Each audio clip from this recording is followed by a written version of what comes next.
इसमें आपका है टॉपिक है आज का रेस्पिरेटरी वॉल्यूम्स एंड कैपेसिटीज। इससे पहले हमने लास्ट लेक्चर में देख लिया था। तो देखो इसमें दो चीज़ हमें स्टडी करना है यहाँ पे, वॉल्यूम्स एंड कैपेसिटीज। ठीक है, तो सबसे पहला वॉल्यूम पहले देखेंगे, फिर बाद में किसको देखेंगे, कैपेसिटीज को। ठीक है, वॉल्यूम देखो पहले आप। टाइडल वॉल्यूम सबसे पहला कौन सा आपका, टाइडल वॉल्यूम, जिससे किससे रिप्रेजेंट करेंगे अपन, टीवी। अब देखो volume of air inspired, inspired मतलब अंदर लेना, ठीक है, और एक्सपायर्ड मतलब एयर को बाहर निकालना। क्लियर है? तो देखो वॉल्यूम ऑफ एयर इंस्पायर्ड और expired during a normal respiration. Normally मतलब जैसे आप अभी है, अपन क्या कर रहे हैं, नॉर्मल रेस्पिरेशन कर रहे हैं, मतलब normally breathe out breathe in, है ना, जबरदस्ती नहीं। अपन फोर्सफुल भी कर सकते हैं ना, जैसे देखो ये क्या है, फोर्सफुल इनहेलेशन या इंस्पिरेशन, जबरदस्ती बाहर निकाल रहे हैं, मतलब बोलते हैं फोर्सफुल एक्सहेलेशन। लेकिन आप फोर्सफुल की बात नहीं हो रही, किसकी बात हो रही है, नॉर्मल की। ठीक है, जब आप नॉर्मली जैसे आप ब्रीद इन ब्रीद आउट करते हो उसकी बात हो रही है अभी। तो देखो वॉल्यूम ऑफ एयर इंस्पायर्ड और expired during a normal respiration it is approximately 500 ml। मतलब आप जो नॉर्मल एक बार आप सांस अंदर ले रहे हो ना, तो कितना ऑक्सीजन को अंदर ले रहे हो, जल्दी बताओ, 500 ml। कितना, 500 ml। और बाहर जो निकाल रहे हो आप वो भी कितना निकाल लो, जल्दी बताओ, 500 ml, है ना। That is a healthy man can inspire और expire approximately 6000 to 8000 ml of air per minute, है ना। अब बोलो सर 6000 से 8000 कैसे हो गया, आपका ब्रीदिंग रेट क्या है पर मिनट, जल्दी बताओ। एक मिनट में अपन कितनी बार करते हैं, सांस लेते हैं, बोलो।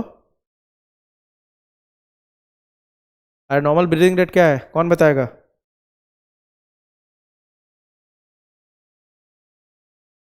12 to 16, वेरी गुड, है ना। तो आपका ब्रीदिंग रेट क्या है पर मिनट, 12 to 16, और अप्रॉक्स अपन कितने ले लेते हैं, 12 ले लेते हैं। ठीक है, तो 12 से 16 है, तो देखो ना एक बार जब हम सांस अंदर ले रहे हैं तो 500 ml एयर अंदर जा रहा है, कितना, एक बार में 500। तो मान लेते हैं ऐसे अपन करके कि एक मिनट में अपन 12 टाइम्स हमारा ब्रीदिंग रेट क्या ले लिया हमने, 12। तो 12 को इससे मल्टीप्लाई करोगे तो कितना होगा, जल्दी बताओ। 6000 ml होगा कि नहीं होगा, जल्दी बताओ।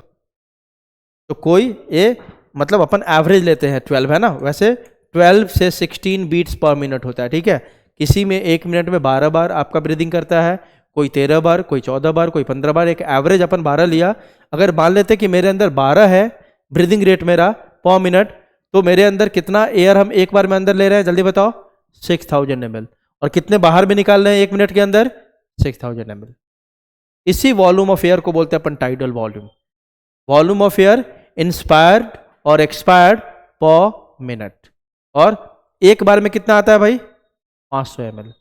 तो 12 टाइम से कितने होंगे, 6000 ml। क्लियर है, बोलो। अगला टॉपिक है आपका inspiratory reserve volume. Tidal volume हमने देख लिया, जिसका अमाउंट है आपका कितना, 500 ml। अब है आपका inspiratory reserve volume, IRV। Additional volume of air a person can inspire by forcible inspiration. This averages 2500 ml to 3000 ml, है ना। जबरदस्ती नॉर्मल तो आप 500 ml ले सकते हो एक बार में, लेकिन जबरदस्ती कितना खींच सकते हैं अपन, 25 से कितना, 3000 ml। देखो ना नॉर्मल अभी जा रहा है 500, जबरदस्ती कर रहे हैं आप। इसमें मैक्सिमम कितना ले सकते हैं अंदर अपन, जल्दी बताओ, 25 to 35, है ना। इसी को बोलते हैं अपन इंस्पिरेटरी रिजर्व वॉल्यूम, मतलब additional volume of air a person can inspire by a forcible inspiration.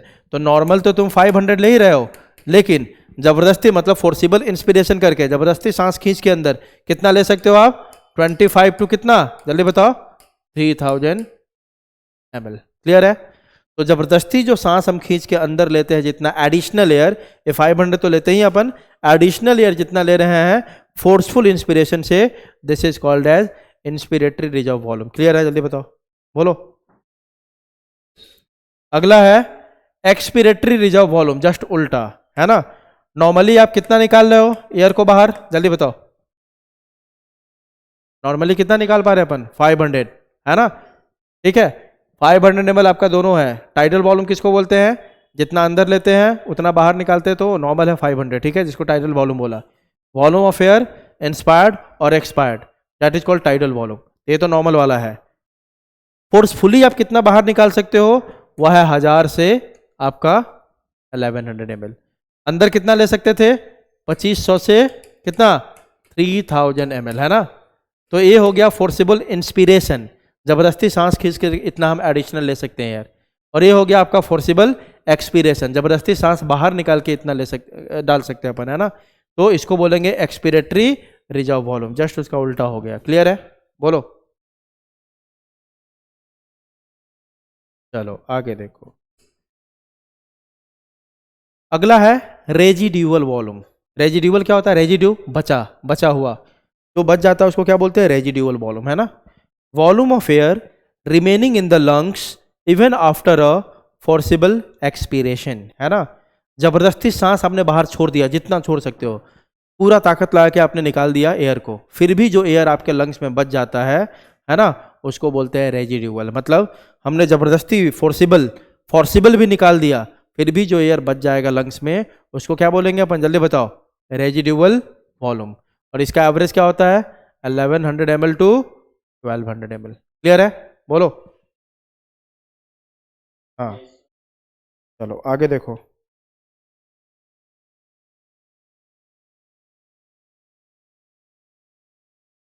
ये हो गया आपका residual volume.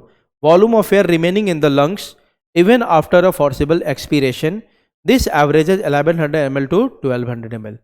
By adding up a few respiratory volumes described above, one can derive various pulmonary capacities, या इसको respiratory capacities भी बोलेंगे, which can be used in clinical diagnosis।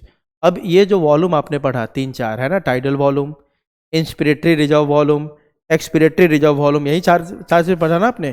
Tidal volume पढ़ा, inspiratory reserve volume पढ़ा, expiratory reserve volume पढ़ा आपने, और residual volume पढ़ा। यही पढ़ा ना? जल्दी बताओ।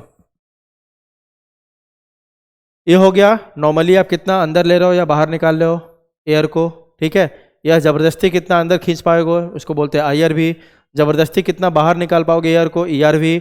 और जबरदस्ती निकालने के बाद भी जितना बच जाएगा उसको क्या बोलते हैं? RV। क्लियर है हिमांश? हाँ, अब देखो, अब इसी में को हम कंबाइन करेंगे। इन्हीं सारे वॉल्यूम को जब कंबाइन करते हैं ना, दो या तीन वॉल्यूम को कंबाइन करेंगे तो कैपेसिटी कहलाता है। क्या कहलाता है? कैपेसिटी। तो देखो, सबसे पहले कौन सा कैपेसिटी है? Inspiratory capacity, IC।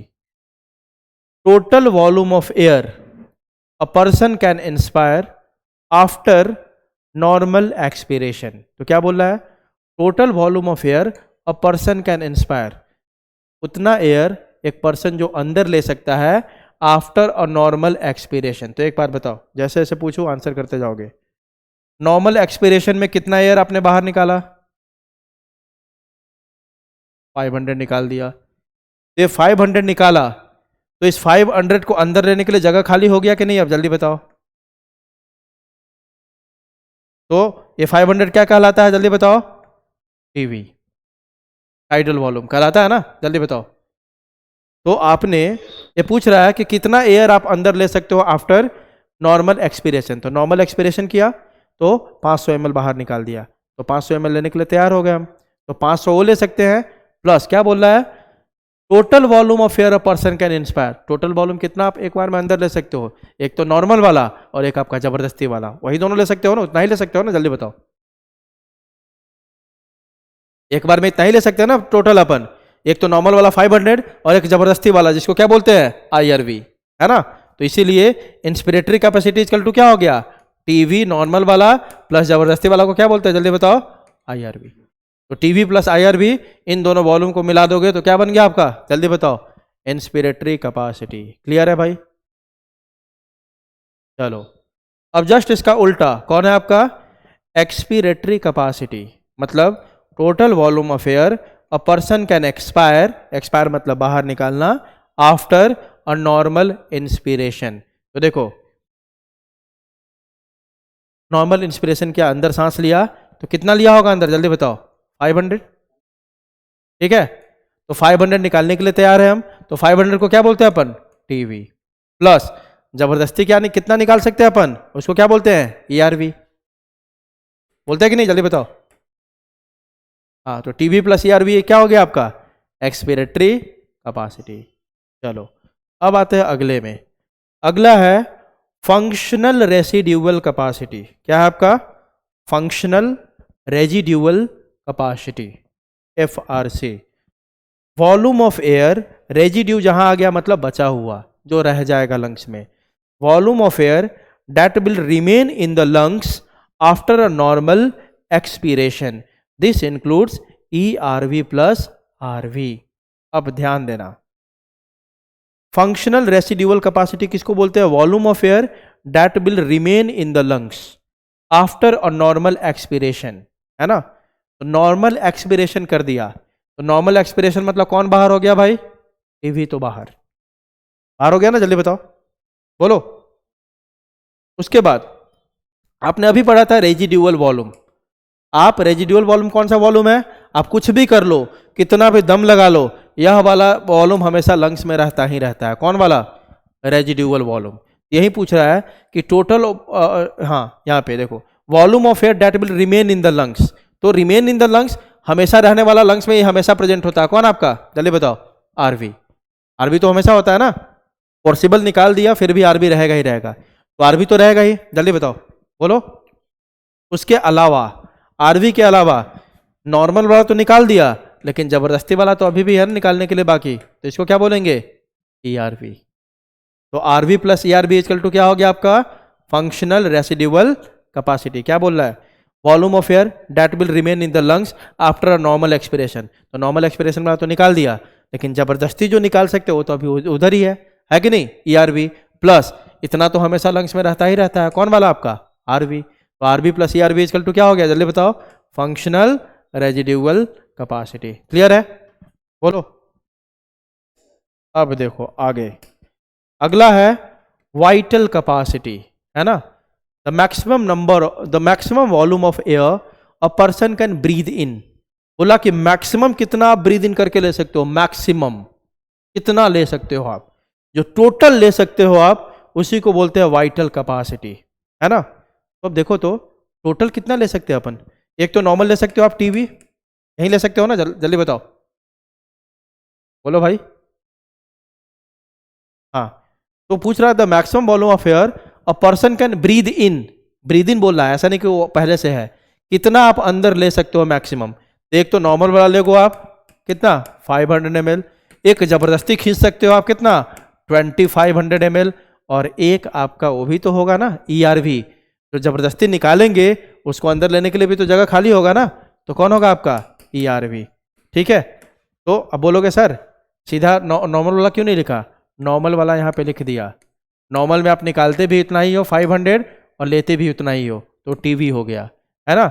उसके बाद जबरदस्ती कितना अंदर खींच सकते हो आप, आईआरवी हो गया, और जो जबरदस्ती बाहर निकाल सकते हो वो भी तो अभी अंदर ही है ना, जल्दी बताओ, बोलो बोलो। तो ईआरवी हो गया, तो TV plus IRV plus ERV, इतना आप मैक्सिमम एयर आप ब्रीद इन कर सकते हो, इसी को बोलते हैं अपन वाइटल कैपेसिटी, है ना। जैसे मेरे को पूछा कि भाई आप कितना मैक्सिमम अंदर ले सकते हो, तो मैं क्या करूंगा, पहले फोर्सफुल एक्सपीरेशन कर दूंगा, बाहर निकाल दूंगा, तो बाहर निकाला, सुनो ये रट्टा नहीं मारना है, ये सब लॉजिक से आ जाएगा सारा। देखो मेरे से कोई पूछा कि भाई आप मैक्सिमम कितना ब्रीद इन कर सकते हो यार, मैक्सिमम ब्रीद इन कितना कर सकते हो, तो इसके लिए थोड़ा सा दिमाग अपना यूज करना है, अगर है तो, है ना, अगर होगा तो थोड़ा सा क्या यूज करना है, दिमाग। कोई पूछ रहा है आपको, बोल रहा कि मैक्सिमम कितना ले सकते हो यार भाई, तो आप क्या करोगे, पहले मैक्सिमम उसको दिखाना है आपको, है ना, तो पहले जो अंदर है उसको बाहर निकाल दोगे ना, जल्दी बताओ, बोलो, है ना।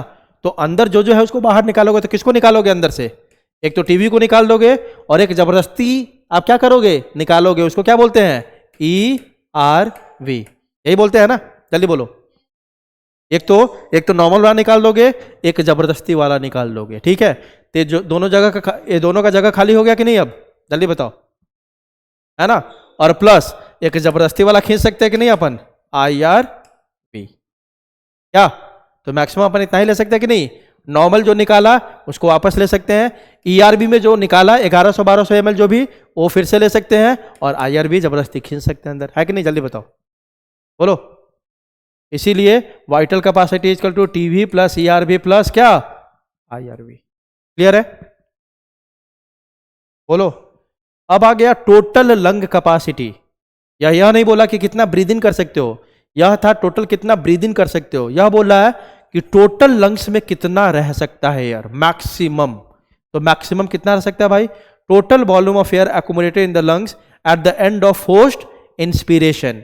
मतलब जब आपने जबरदस्ती सांस अंदर लिया, उसके बाद कितना एयर आपके लंग्स में रह सकता है। तो इसमें कौन कौन रह सकता है, आप खुद से बता सकते हो कि सर इतना तो हमेशा प्रेजेंट होता है लंग्स में। कौन कौन? आरवी। हमेशा होता है कि नहीं? जल्दी बताओ। उसके बाद सर और कौन वाला पोर्शन होगा? सर ईआरवी भी होगा, टीवी भी होगा, प्लस आईआरवी भी होगा कि नहीं होगा? जल्दी बताओ। इतना ही मैक्सिमम हो सकता है ना। आरवी जो हमेशा रहता है, ईआरवी, टीवी, आईआरवी। अब ईआरवी, टीवी और आईआरवी को आपने क्या बोला था? वाइटल कैपेसिटी बोला था क्या? बोलो। ये तीनों को मिला के क्या बोला था? ईआरवी, टीवी एंड आईआरवी को वाइटल कैपेसिटी। तो अपन टोटल लंग कैपेसिटी को दो तरीके से डिफाइन कर सकते हैं, RV plus ERV plus TV plus IRV is equal to total lung capacity. या सीधे सीधे क्या बोल सकते हैं? वाइटल कैपेसिटी प्लस क्या, RV is equal to total lung capacity. बोल सकते हैं क्या? क्या हिमांश समझ में आया? हिमांश और कौन कौन है लेक्चर में भाई, जरा देखा जाए। प्रियानी कोहली है? प्रियानी लेक्चर में नहीं आती अभी, नहीं। कृष पांड्या, ऋषित, महिमा है, आहाना समझ में आ रहा? आहाना, ईशा ठक्कर समझ में आ रहा बेटा? ईशा, हाँ तो बोलो। महिमा समझ में आ रहा है? तो ये बातें आपको समझ में आया कि, हाँ बोलो।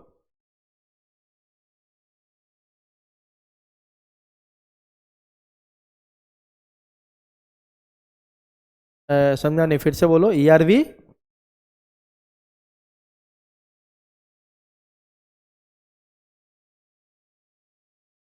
ईआरबी, टीवी और ईवी को क्या करना है? आईएवी करने से क्या होता है? ईआरबी तो अलग है ना। टीवी तो क्या है, सुनो। टीवी क्या है? टीवी तो नॉर्मल है, नॉर्मल इंस्पिरेशन और एक्सपिरेशन। आईआरबी क्या है? नॉर्मल मतलब फोर्सफुल इंस्पिरेशन, और ईआरबी क्या है? Forceful expiration. कितना निकाल सकते हैं बाहर? ईआरबी तो जो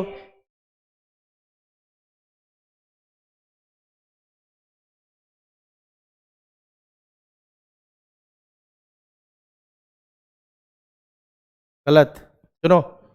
अंदर कितना ले रहे हो तुम, ये बताओ। 500। जबरदस्ती कितना ले सकते हो? कितना हो गया टोटल मिला के? निकाल कितना पाते हैं अपन? 1100 टू 1200 जबरदस्ती। क्योंकि आप खींच के देखो ना, आप सांस ज़्यादा तेजी से खींच सकते हो, बाहर छोड़ने में उतना फोर्स नहीं लगेगा। तो लेते तो तुम जबरदस्ती कितना, 2500 ml। बाहर कितना निकाल पाते हो? केवल 1100 से 1200 ml। आई बात समझ? हाँ चलो आगे देखो। तो ये टॉपिक आप एनसीईआरटी से देखोगे, नोट्स में नहीं है। क्लियर है सबको? बोलो। हाँ, अब अपन कंटिन्यू करते हैं, नोट्स से कंटिन्यू करते हैं। हाँ,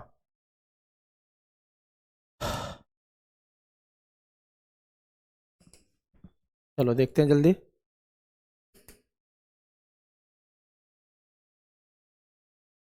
तो ये सब बता दिया आपको। इंस्पिरेटरी कैपेसिटी क्या होता है? TV plus IRV. वॉल्यूम भी लिख दिया, दोनों को मिलाएगा तो इतना हो जाएगा। एक्सपिरेटरी कैपेसिटी क्या होता है? TV plus ERV. Functional residual capacity क्या होता है? ERV plus RV. और वाइटल कैपेसिटी होगा ERV plus TV plus IRV, है ना। और टोटल लंग कैपेसिटी क्या होगा? RV plus ERV plus TV plus IRV.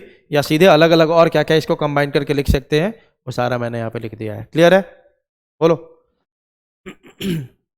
अब आते हैं अपन मैकेनिज्म ऑफ ब्रीदिंग पे, ठीक है।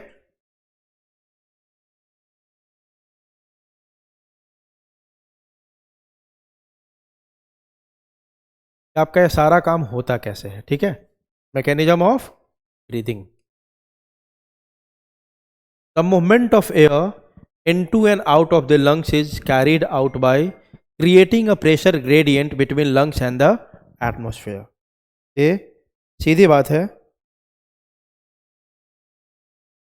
कि जो आपका ये सारा मूवमेंट होगा एयर का, इसके लिए आपको क्या क्रिएट करना होगा, प्रेशर ग्रेडियंट। प्रेशर ग्रेडियंट क्या होता है, एक जगह पे हाई प्रेशर, दूसरे जगह पे लो प्रेशर।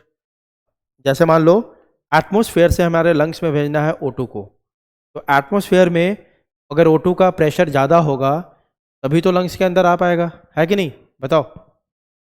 तो सारा जो ब्रीदिंग का आपका गेम है वो कैसे होता है, by creating a pressure gradient between the atmosphere and lungs, ठीक है। अब देखते हैं कि कैसे प्रेशर ग्रेडियंट बनेगा और कैसे आपका ब्रीदिंग होगा।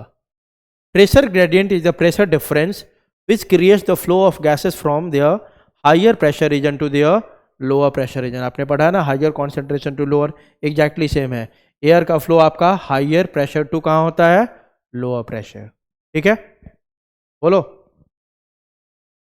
For example pressure of oxygen in atmospheric air is higher than the alveoli.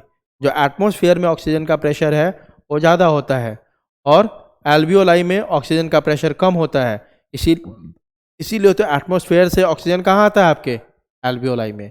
इसी तरह आप देखोगे आपके एल्वियोलाई में CO2 का प्रेशर ज़्यादा हो जाता है और एटमॉस्फेयर में कम होता है, तभी तो CO2 एल्वियोलाई से कहाँ निकल के जाता है, बाहर, एटमॉस्फेयर में, ठीक है। तो प्रेशर ग्रेडियंट ही आपके गैस का फ्लो करवाएगा, ठीक है। Gaseous exchange is a passive activity, it is done by simple diffusion. देखते रहो, high pressure to low pressure, और जो भी हाई टू लो जाए कौन सा ट्रांसपोर्ट होता है, पैसिव ट्रांसपोर्ट, है ना। तो gases exchange is a passive activity, it is done by simple diffusion. Diffusion pressure for every gas, अब केमिस्ट्री में आपने पढ़ा होगा, इन ब्लड और in air is called partial pressure. पढ़ा है क्या केमिस्ट्री में ऐसा कुछ, पार्शियल प्रेशर। पार्शियल प्रेशर क्या होता है, मिक्सचर ऑफ गैसेस में इंडिविजुअल गैस का प्रेशर, ठीक है। देखो यहाँ पे बहुत सारे गैस है, हर गैस एक दूसरे के ऊपर एक प्रेशर बना रहा है ना। मान लो टोटल प्रेशर है 50, इसमें सबका कंट्रीब्यूशन होगा ना, ठीक है, उसको बोलते हैं पार्शियल प्रेशर, है ना। Contribution of a single gas in mixture, इस मिक्सचर का टोटल का प्रेशर मान लो 50 है, हर गैस का क्या कंट्रीब्यूशन, उसी को बोलते हैं पार्शियल प्रेशर, ठीक है। At the time of diffusion gases move from higher partial pressure to lower partial pressure. पहले ही बता दिया, गैस का मूवमेंट हमेशा हायर प्रेशर या higher partial pressure to lower partial pressure होगा। Respiratory movements in man are carried out with the help of intercostal muscles and diaphragm. इन दोनों को मिला के कौन सा मसल बोलते थे, कल ही पढ़ा था हमने, रेस्पिरेटरी मसल्स, है ना। इंटरकोस्टल मसल कौन सा मसल है, आपके रिब्स का मसल है, किसका है, रिब्स का, है ना। और डायफ्राम, आप जानते हो डायफ्राम के मसल को क्या बोलते हैं, कोई बता सकता है क्या, याद है किसी को, डायफ्राम के मसल्स को क्या बोलते हैं, ऐसा कुछ पढ़ा था आपने कल, फ्रेनिक मसल्स, बोलो। Respiratory movements in man are carried out with the help of intercostal muscles, जो किसके मसल को बोलते हैं, रिब्स के मसल को बोलते हैं। और इंटरकोस्टल मसल्स पे आपने दो कल देखा था, जो एक्सटर्नल साइड में होगा रिब्स के, उसको क्या बोलते थे, एक्सटर्नल इंटरकोस्टल मसल्स, और जो अंदर के साइड में होगा रिब्स के, उसको क्या बोलते थे, इंटरनल इंटरकोस्टल मसल्स, ठीक है। ब्रीदिंग इंक्लूड्स 2 स्टेजेस, है ना, ब्रीदिंग में 2 स्टेज होगा। पहला स्टेज है आपका इंस्पिरेशन, है ना। It is defined as a process in which fresh air oxygen enters the lungs. पहले लेक्चर में बहुत अच्छे से बताया था, तो अभी तक जिसको नहीं समझ में आया होगा तो समझो कि तुम पढ़ाई लिखाई नहीं करते हो, ऐसे ही बैठे रहते हो क्लास में। It is defined as a process in which fresh air enters the lungs. Inspiration in mammals is an active process. अब ध्यान दो, हमने बोला कि ब्रीदिंग ओवरऑल पैसिव प्रोसेस है, लेकिन जो इंस्पिरेशन मैमल्स में होता है वो एक्टिव प्रोसेस, हम बाहर से ले रहे हैं ना। Inspiration in mammals is an active process, it occurs due to contraction of external intercostal muscles and diaphragm muscles. अब याद रखो, इंस्पिरेशन कैसे आएगा बाहर से एयर अंदर भाई, आप अंदर में प्रेशर कम करो और बाहर का प्रेशर ताकि बढ़ जाए, है ना। तो बाहर में प्रेशर ज़्यादा हो, आपके लंग्स में प्रेशर कम हो, तो आपका क्या होगा, higher pressure to lower pressure air का फ्लो होगा, ऑक्सीजन का फ्लो होगा, ठीक है। तो अब लोअर प्रेशर कैसे क्रिएट करेंगे यहाँ पे भाई, लोअर प्रेशर ये पढ़ा है केमिस्ट्री में कि वॉल्यूम इज डायरेक्टली या इनडायरेक्टली प्रोसेस टू प्रेशर, जल्दी बताओ। इनवर्सली है ना। तो अब देखो होगा क्या, inspiration in mammals is an active process, it occurs due to contraction of, दो ही मसल है जो आपको इंस्पिरेशन करवाता है या ब्रीदिंग में मेनली हेल्प करता है, नॉर्मल ब्रीदिंग में, एक्सटर्नल इंटरकोस्टल मसल और डायाफ्राम, ठीक है। तो inspiration in mammal is an active process, क्योंकि एक्टिव क्यों है, क्योंकि मसल का कॉन्ट्रैक्शन करवाना होगा और कॉन्ट्रैक्शन के लिए हमें एनर्जी यूज करनी होती है। Inspiration in mammals is an active process, it occurs due to contraction of external intercostal muscles and diaphragm and the ATP used in their contraction only, ठीक है। अब आगे देखो, कॉन्ट्रैक्शन के लिए किसका जरूरत है भाई, एटीपी की जरूरत है। कॉन्ट्रैक्शन ऑफ, अब देख रहे हैं कि पूरा ये फ्लो चार्ट में देखो कि कैसे कैसे आपका बाहर से एटमॉस्फेयर से ऑक्सीजन आपके लंग्स तक पहुंचता है। दो मसल का कॉन्ट्रैक्शन होगा, एक आपके रिप्स वाले मसल का, एक्सटर्नल इंटरकोस्टल मसल का, और एक आपके डायाफ्राम वाले मसल को, जिसको क्या बोलते थे, फ्रेनिक मसल, दोनों को देखो कॉन्ट्रैक्ट करवा रहे हैं। कॉन्ट्रैक्शन ऑफ मसल फाइबर्स या फ्रेनिक मसल्स ऑफ डायाफ्राम, और उसी टाइम पे दूसरा कौन मसल कॉन्ट्रैक्ट हो रहा है आपका, contraction of external intercostal muscles, ये दोनों मसल कॉन्ट्रैक्ट हुआ। कॉन्ट्रैक्ट होने के कारण diaphragm becomes flat and is lowered down, और इसका क्या होगा, ये क्या करेगा, lift ribs and sternum up and outwards, ध्यान से समझना है, ठीक है। ये आप देख रहे हो मैकेनिज्म ऑफ ब्रीदिंग कि इंस्पिरेशन कैसे होता है, अंदर एटमॉस्फेयर से एयर, हमारा पर्पस क्या है भाई, एटमॉस्फेयर से एयर लेके आना है लंग्स में। तो कैसे आएगा लंग्स में, जब लंग्स के अंदर को वॉल्यूम को बढ़ा दे, किसको बढ़ा दे जल्दी बताओ, लंग्स के अंदर के किसको बढ़ा दे, वॉल्यूम को, वॉल्यूम को बढ़ाएंगे तो प्रेशर कम हो जाएगा कि बढ़ेगा, जल्दी बताओ, कम हो जाएगा। तो लंग्स में आपके प्रेशर जैसे ही कम होगा, एटमॉस्फेयर में प्रेशर ज़्यादा होगा, ऑक्सीजन तुरंत किसके अंदर पहुंच जाएगा, जल्दी बताओ, लंग्स के अंदर, ठीक है। तो यही अपन यहाँ पे देख रहे हैं कि जैसे ही आपने कॉन्ट्रैक्शन करवाया फ्रेनिक मसल्स का, तो डायाफ्राम फ्लैट हो जाएगा कि नहीं, कल ही बताया था। देखो ये डायाफ्राम ऐसा है आपका, यहाँ मान लो, ये समझने के लिए देखो, ये लंग्स है मान लो, और यहाँ पे डायाफ्राम इस शेप में होता है, डोम शेप में ऐसे। अब जब ये डायाफ्राम का मसल कॉन्ट्रैक्ट हुआ, तो आगे दिखाता हूं कि कॉन्ट्रैक्ट होगा तो ये कैसा हो जाएगा, ताकि आप इसको कोरिलेट कर सको। चलो, अभी ये कॉन्ट्रैक्शन नहीं हो रहा है, अब इस डायाफ्राम के मसल को क्या बोलते हैं अपन, फ्रेनिक मसल, वो कॉन्ट्रैक्ट शुरू किया। तो देखो, तो कॉन्ट्रैक्शन जैसे ही शुरू होगा, कॉन्ट्रैक्शन मतलब क्या, ये धीरे धीरे आप क्या हो गया, नीचे आने लग गया, कॉन्ट्रैक्ट हो गया ना। कॉन्ट्रैक्ट मतलब क्या होता है, स्किन का कॉन्ट्रैक्शन होगा तो स्किन सिकुड़ेगा कि फैलेगा, जल्दी बताओ, स्किन क्या होगा, फोल्ड होगा ना जब कॉन्ट्रैक्शन होगा। तो यहाँ पे जैसे ही डायाफ्राम का मसल कॉन्ट्रैक्ट हुआ, ये ऐसे करके फोल्ड होना, मतलब नीचे आना शुरू हो जाएगा, ठीक है। इसके कारण डायाफ्राम का शेप आपका, क्योंकि ये वाला पोर्शन अब नीचे आ गया, तो शेप इसका ऐसे हो जाएगा, पहले ज़्यादा ऊपर था, अब ये थोड़ा फ्लैट हो गया।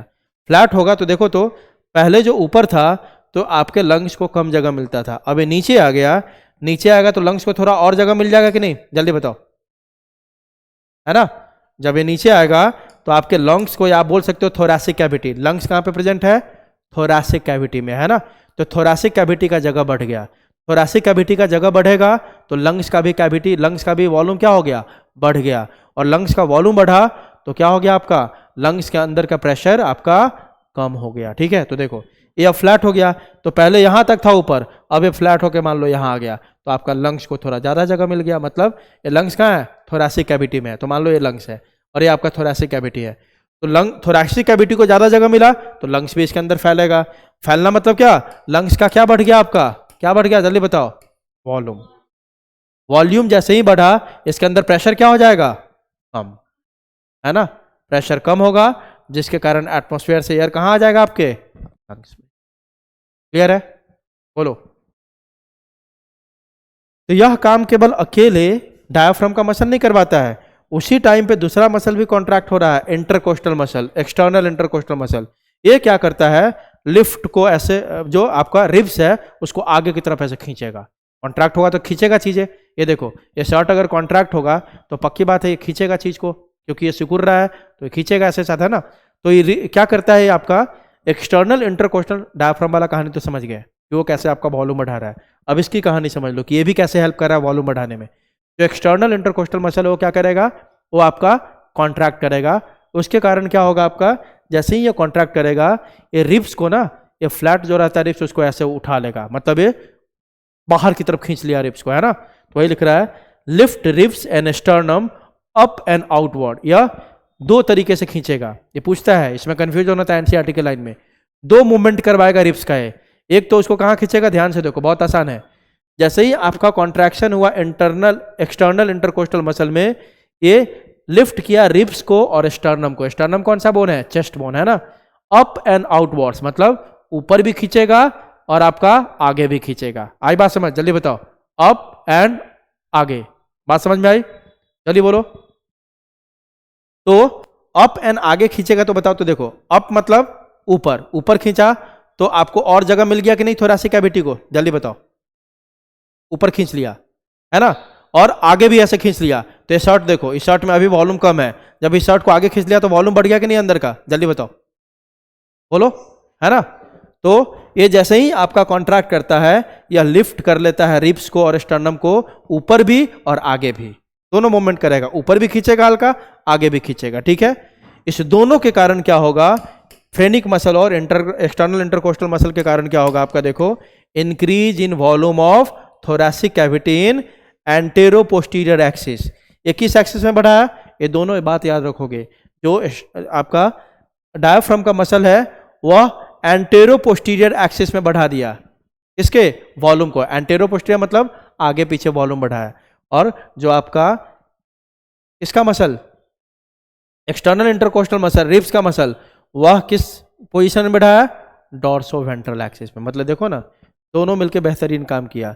एक क्या किया, एंटीरियर पोस्टीरियर वॉल्यूम बढ़ा दिया, और एक क्या काम किया, डॉर्सो वेंट्रल वॉल्यूम बढ़ा दिया। मतलब चारों तरफ से ऐसे भी फैला और ऊपर नीचे भी फैला। फैला कि नहीं, जल्दी बताओ, बोलो।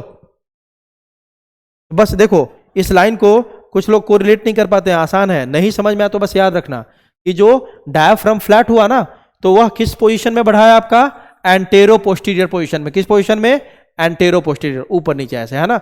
और जब यह हुआ तो डॉर्सो वेंट्रल पोजीशन में, मतलब टोटल ऐसे भी इंक्रीज हो गया, ऐसे समझो इसको, ऐसे समझाता हूं, ये देखो ऐसे इंक्रीज हुआ, दोनों साइड से इंक्रीज हुआ। ये मान लो शुरुआत में ऐसे था, इतना था आपका थोरैसिक कैविटी, अब इधर भी बढ़ा, ठीक है, और ऐसे भी बढ़ा, ठीक है, आई बात समझ। तो एंटेरो पोस्टीरियर कौन बढ़ा है आपका, डायफ्राम का मसल, ठीक है, और डॉर्सो वेंट्रल कौन बढ़ा है आपका, रिब्स का मसल, ठीक है। तो अब कैसे हो गया, ऊपर भी बढ़ गया, नीचे ये भी बढ़ गया, और चौड़ा भी ज्यादा हो गया, आई बात समझ। तो इधर भी बढ़ गया आपका, और इस एक्सिस में भी बढ़ गया आपका थोरैसिक कैविटी। क्लियर है, जल्दी बताओ। तो ओवरऑल देखो, ऐसे भी बढ़ गया कैविटी, ऐसे भी बढ़ गया, तो आपका कैविटी बढ़ गया, पूरा कैविटी बढ़ गया। तो इसी कैविटी के अंदर लंग्स भी है ना, तो लंग्स भी फैलेगा कि नहीं, जल्दी बताओ, बताओ, है ना। तो लंग्स का कैविटी भी बढ़ गया, और कैविटी बढ़ना मतलब क्या, वॉल्यूम बढ़ गया। वॉल्यूम बढ़ गया तो क्या कम हो गया, प्रेशर। क्लियर है, बोलो। अब इस दोनों के कारण, है ना, एंटेरो पोस्टीरियर एक्सिस में भी आपका वॉल्यूम बढ़ गया और टॉर्सो वेंट्रल एक्सिस में भी बढ़ गया।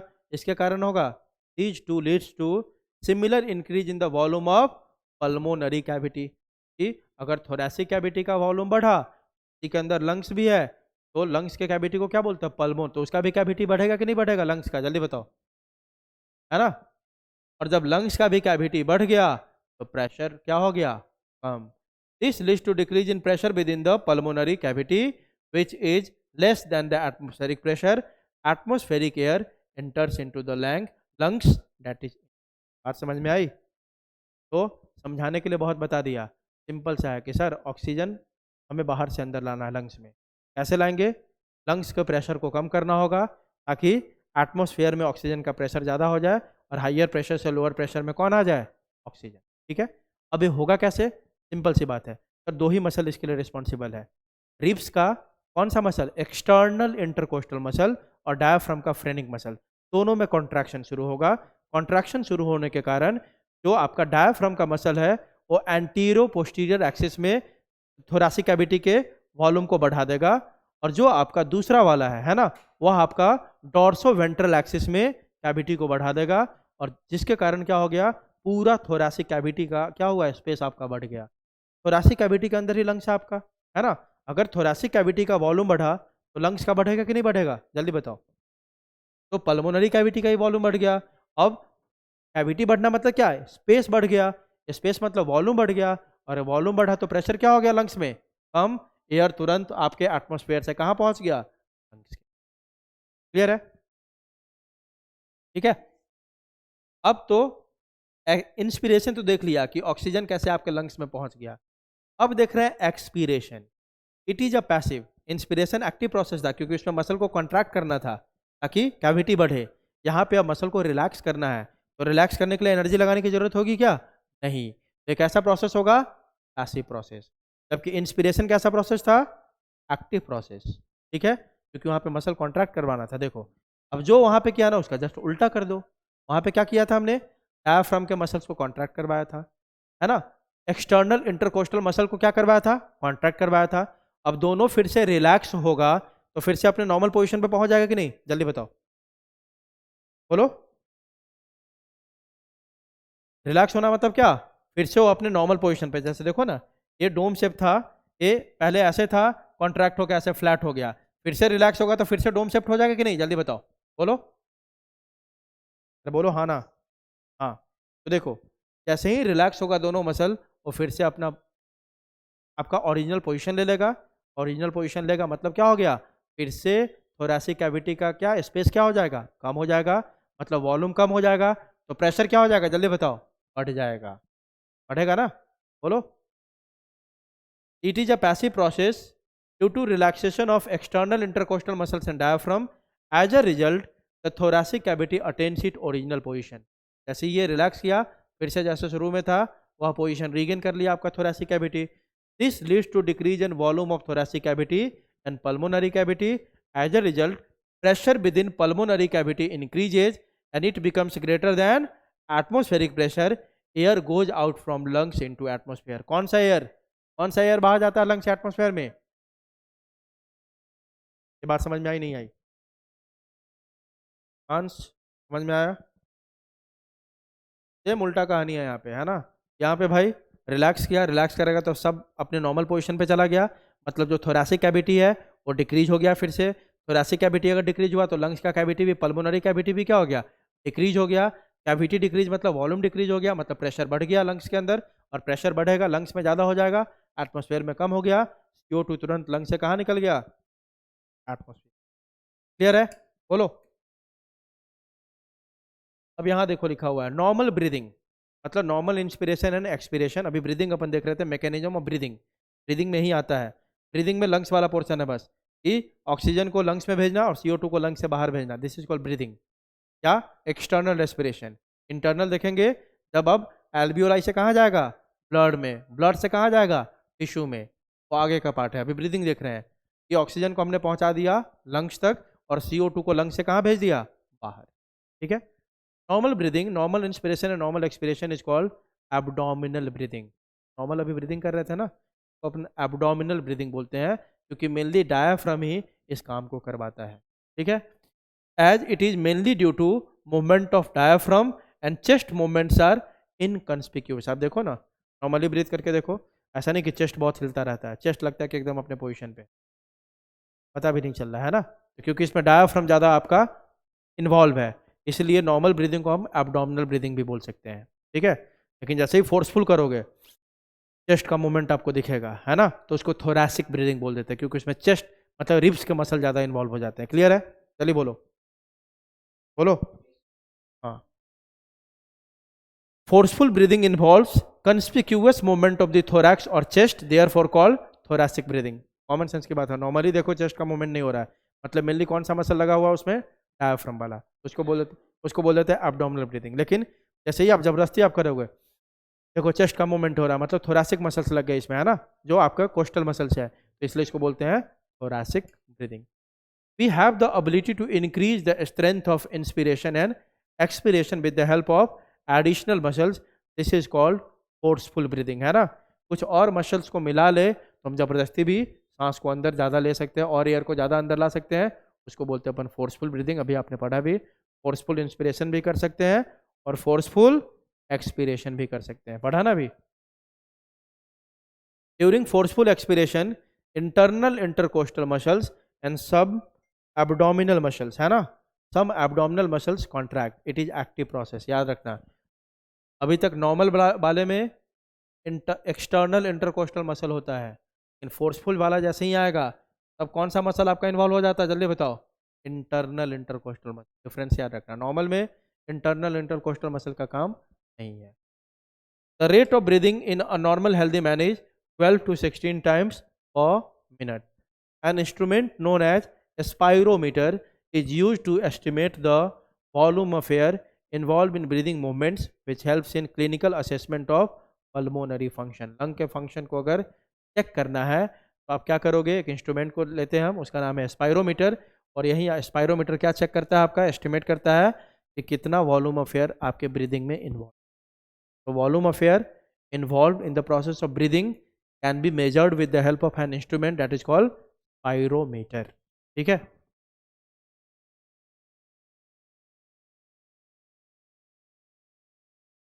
आगे एक दिया हुआ है Hering Breuer reflex.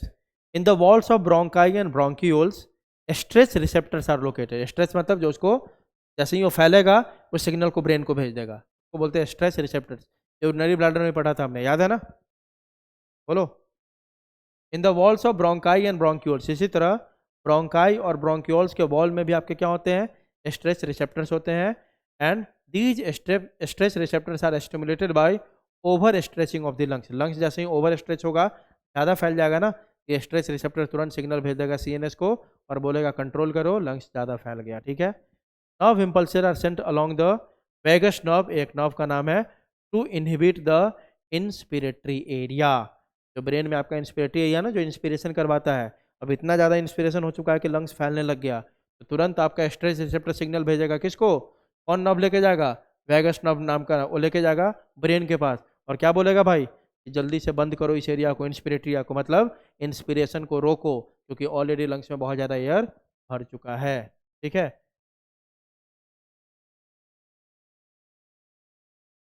This result the result is that expiration begins. और इसके कारण तुरंत आपका क्या शुरू हो जाएगा, एक्सपिरेशन, और एयर आपका निकलना शुरू हो जाएगा. फिर आपका लंग क्या होगा, नॉर्मल पोजिशन. क्लियर है. Therefore it is mainly a protective mechanism for preventing excessive inflation expansion of lungs, with exception of FRC. तो फंक्शनल रेसिडुअल कैपेसिटी आपने पढ़ा ना, plus RV and TLC, total lung capacity. All other lung volumes and capacities can be measured with the help of spirometer. मतलब FRC, RV और TLC, इसको आप spirometer जो instrument अभी पढ़ा था ना, उससे मेजर नहीं कर सकते हो. बाकी जितने भी कैपेसिटी है और जितने भी वॉल्यूम्स है, उसको आप स्पायरोमीटर से आराम से मेजर सकते हो. क्लियर है, बोलो. अब बोल रहा है, देखो क्वेश्चन एक, if E R V is 1100 ml, R V is 1200 ml and T V is 500 ml, what shall be the F R C. F R C अभी पढ़ा था, E V plus R V पढ़ा था ना अभी. F R सी क्या होता है, functional residual capacity, E R V plus R V. 1100 plus 1200 कर दिया, वो फॉर्मूला आप याद रखोगे, सारा हो जाएगा. Residual volume is lesser than T V, greater than I V, greater than V C, greater than T V. T V से ज़्यादा होता है रेसिड्यूअल वॉल्यूम, है ना. ये सब तो याद कर लोगे. ठीक है. तो आप देखोगे टाइम कितना बाकी है.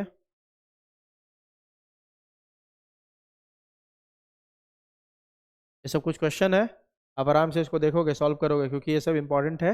देख लेना एक बार ये सब. ठीक है. ये सारे क्वेश्चन मैंने करवाए हुए थे.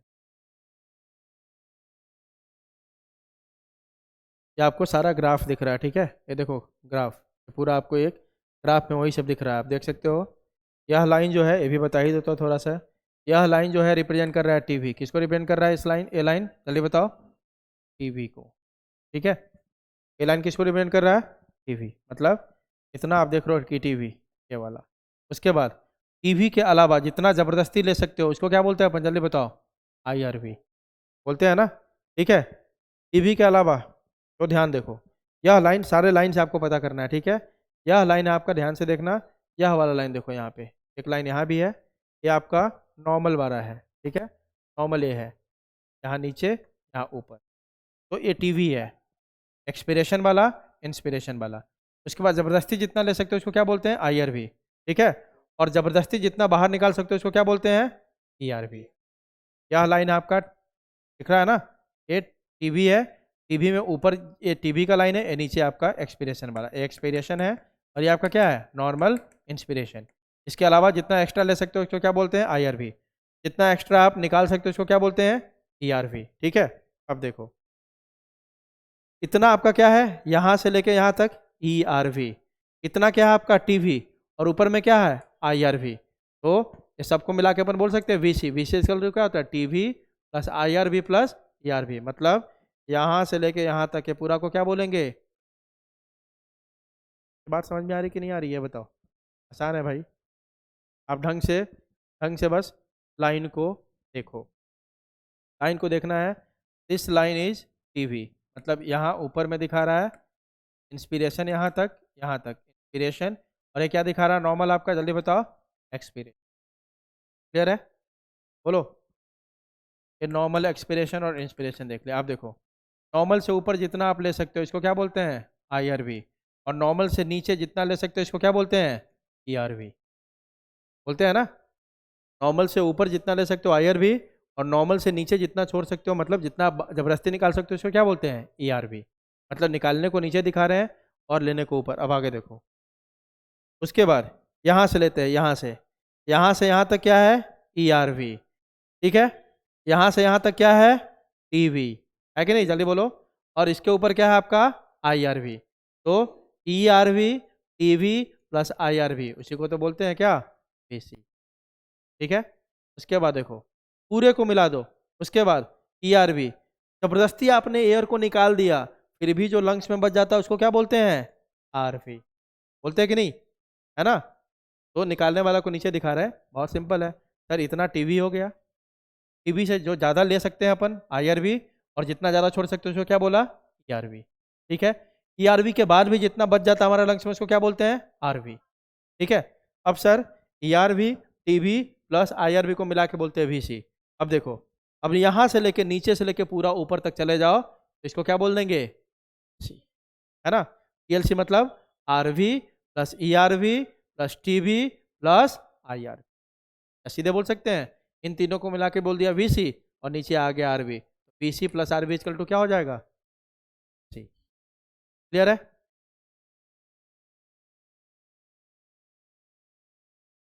इतनी बात समझ में आई। अब आगे है मिनट रेस्पिरेटरी वैल्यू, क्या है, मिनट, है ना। Volume of air reaching the lungs पर मिनट, आपके लंग्स में कितना एयर पर मिनट पहुंच रहा है, उसी को बोलते हैं minute respiratory value. Minute respiratory value equal to क्या हो जाएगा, टीवी इंटू रेस्पिरेटरी रेट, यही होगा ना, जल्दी बताओ। पर मिनट कितना पहुंच रहा है, टीवी मतलब नॉर्मल एक बार में कितना ले रहे हो, 500, और रेट क्या है एवरेज आपका 12, तो 12 इंटू, है ना। तो देखो नंबर ऑफ ब्रीदिंग या ब्रीदिंग साइकिल्स पर मिनट क्या है आपका, 12 to 16 साइकिल्स पर मिनट। तो टीवी इंटू RR क्या होगा आपका, वहीं आपका 6000 ml और 6 लीटर आपका जो आया पर मिनट, उसी को बोलते हैं मिनट रेस्पिरेटरी वैल्यू। यही आप 1 मिनट में लेते हो ना अंदर, जल्दी बताओ, बोलो। एक बार में 500, तो 12 बार में कितना लोगे, 6000। अगला एक शब्द है आपका alveolar ventilation। Out of total 500 ml of gases reaching the lungs, only 350 ml reaches to alveoli। ये बात सही है कि नहीं, 500 तो आप ले रहे हो एक बार में, लेकिन लंग्स तक कितना पहुंचता है, 350। 150 कहाँ रह जाता है, याद है ना, डेड स्पेस वॉल्यूम, याद है।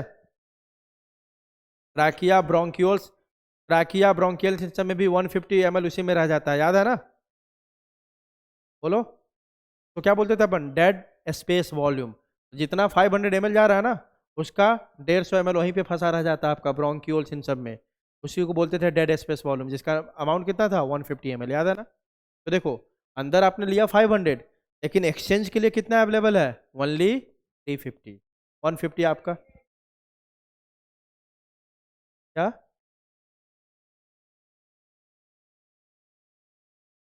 फिर से बोलो।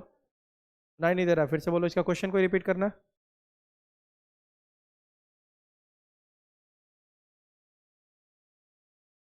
रेजिडुअल वॉल्यूम कौन होगा आपका, डेड स्पेस। नहीं भाई, डेड स्पेस अलग है।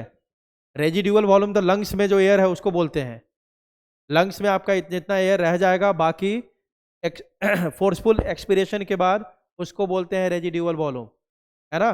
और डेड स्पेस वॉल्यूम किसको बोलते हैं, जो एयर आपका ट्रैकिया, ब्रोंकाई, ब्रोंक्यूल्स में ही फंसा रह जाता है। आई बात समझ, हाँ, ठीक है। Out of total 500 ml of gases reaching the lungs, only 350 ml reaches the alveoli and 150 ml remains in dead space। ठीक है, तो एल्वियोलार वेंटिलेशन का क्या बोलेंगे, टीवी इंटू आर आर, है ना। तो टीवी आपका टोटल वॉल्यूम, बोलोगे सर 500 है ना, लेकिन 500 में से 150 माइनस करना होगा ना। एल्वियोलाई के पास अवेलेबल कितना है, 350 है ना, जल्दी बताओ, है ना। इसीलिए इसको बोल रहे हैं एल्वियोलार वेंटिलेशन, मतलब एल्वियोलाई के पास भाई 350 ml ही अवेलेबल है, इंटू 12 कर दो तो आएगा 4200 ml पर मिनट। मतलब एक्चुअल जो एक्सचेंज हो रहा है, एयर जो पहुंच रहा है आपके एल्वियोलाई तक, वह है 4200 ml पर। ठीक है, क्लियर है। Alveolar ventilation is the actual volume of air reaching the alveoli per minute for exchange. मतलब यही एयर आपके एल्वियोलाई तक सही में पहुंच रहा है। अंदर तो जा रहा है 6000 ml, लेकिन एल्वियोलाई तक पहुंच कितना रहा आपका, 3000 ml ही पहुंच। क्लियर है, बोलो बोलो भाई। अब अपन देखेंगे कल एक्सचेंज ऑफ गैसेस। आज तो आपने ये देख लिया कि कैसे हमने पहुंचा दिया एल्वियोलाई तक, किसको किसको, ऑक्सीजन। अब इस ऑक्सीजन को आगे भेजना है ना, भेजना है कि नहीं। एल्वियोलाई से कहाँ भेजना है, ब्लड के अंदर पहले, और ब्लड से कहाँ भेजना है, टिश्यू में। ठीक है, तो एक एक्सचेंज तो ये हो गया ब्लड और टिश्यू के बीच में। फिर वही जो ऑक्सीजन गया टिश्यू में, उसका सारा यूज करेगा टिश्यू, और उससे क्या बना लेगा, CO2, है ना। उस CO2 को फिर से कहाँ भेजना है, ब्लड में, और ब्लड से कहाँ भेजना है, एल्वियोलाई में। भेजना है कि नहीं, जल्दी बताओ। ये पहले लेक्चर में मैंने बताया था सारा फेनोमेनन। अभी आपने ब्रीदिंग पढ़ लिया, mechanism of breathing, inspiration and expiration. उसमें आपने किया क्या, O2 को एटमॉस्फेयर से लाके कहाँ डाल दिया, एल्वियोलाई में। कहाँ डाल दिया, एल्वियोलाई में, ठीक है। और जो CO2 पहले से एल्वियोलाई में था, उसको आपने कहाँ निकाल दिया, एटमॉस्फेयर। अब हम पढ़ेंगे एक्सचेंज ऑफ गैसेस। गैस कैसे एक्सचेंज होगा, तो कैसे एक्सचेंज होगा, यह जो O2 है, CO2 तो जा चुका है एटमॉस्फेयर में। अब O2 जो है, O2 को यहाँ से कौन लेगा, जल्दी बताओ, ब्लड वेसल्स। O2 कहाँ आएगा आपके, ब्लड में। ब्लड से इसको कौन लेगा सारा, टिश्यूज। टिश्यू क्या करेगा इसका, रेस्पिरेशन, ऑक्सीडेशन ऑफ फूड, है ना। और जब ऑक्सीडेशन ऑफ फूड होता है तो क्या क्या निकलता है, CO2 plus H2O plus energy. अब ये जो CO2 बन गया यहाँ पे, टिश्यू यूज किया ऑक्सीजन को, ये ब्लड से ऑक्सीजन कहाँ आ गया, टिश्यू में, यहाँ यूज हुआ, और यूज होने के बाद इसमें बन गया CO2 H2O एनर्जी। इस एनर्जी का तो यूज करेंगे, लेकिन CO2 को तो निकालना है ना। तो फिर से ये जो CO2 प्रोड्यूस हुआ, इसको कहाँ भेज देंगे, फिर से जल्दी बताओ, ब्लड में। और ब्लड से फिर कहाँ भेज देंगे इसको, लंग्स में। और लंग्स से कहाँ चला जाएगा ये, एटमॉस्फेयर में। तो इसी को बोलते हैं एक्सचेंज ऑफ गैसेस। मतलब O2 और CO2 का एक्सचेंज देखेंगे। ब्लड से O2 टिश्यू में आएगा, और टिश्यू से CO2 कहाँ जाएगा, ब्लड में जाएगा कि नहीं, जल्दी बताओ, बोलो। इसको बोलेंगे अपन एक्सचेंज ऑफ गैसेस, तो देखेंगे अपन कब, कल। ठीक है, तो अभी आप NCERT निकालो सब लोग।